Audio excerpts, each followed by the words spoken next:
Okay, here we are. I had a few blemishes right there. Still got a pit right there that I'm just going to fair. I'm not going to try to sand that out.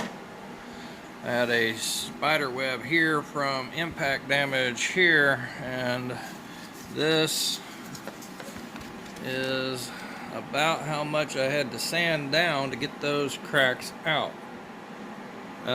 So I will be leveling that off with some good old-fashioned stuff. But this right here was an impact in the corner, and I sanded and sanded and sanded, and I can see the layers, and I believe I'm down to solid fiberglass, and I think I want to stop there, even though it looks like some discoloration that I'm trying to make go away by sanding more. But I think I want to stop there and patch that and build that back up and patch it. That's above the water line, but it's low enough that if that for some reason fell all the way out and I actually had a hole that goes all the way through, which I don't think I do, but if I did, and I actually had a hole in the boat while I'm out on the lake for some weird reason, it might get a little bit of water in it, but it ain't gonna sink the boat. So rather than keep sanding at the risk of going all the way through, I want to stop there and patch it, knowing that my patch might fall out, but I still won't have a hole. But if I actually sand until I think I have all the damage done and I'm wrong, it is what it is. I just want to stop right there on that one and patch it later and see if it holds. And if it don't hold, then I'll come back and redo it. Come up with a better plan, bigger plan, whatever it takes. But I'm going to stop right there. And then I'm going to keep going this way. I do not intend to ever buy a dust collector. And the reason is because I got a clean vacuum cleaner, which is how it started. These are my gloves.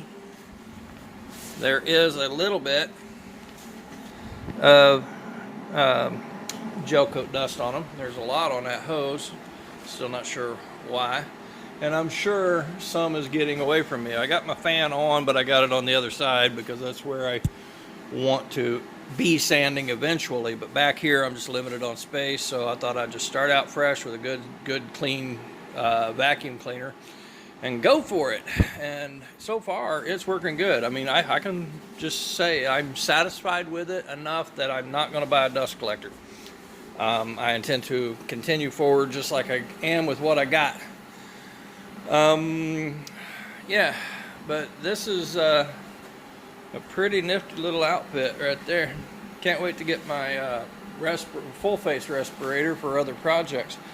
I did all of this with my little DeWalt orbital sander. Not orbital sander, but my little DeWalt multi-tool sander with the triangle on it. That was a while back. It was a lot of work, and I had a lot of cracks, and I thought all the gel coat needed to come off so I could get a good job on it. And I can tell you that that's not how it works, because now I know gel coat is a fiberglass resin. So as long as you get it smooth, you can spray right over it. You don't have to take it all the way down to the pink. The only time you have to take it down to the pink is when you're trying to get out a blemish. There's still plenty of those down there. So that being said, that little orbital sander did all of this right here, this, and this, and the only place it didn't get was up in here. And that's now pretty much the extent of the multi-tool sander's job, is to get into those really tight spaces. So I really feel a lot better about what I got going on here.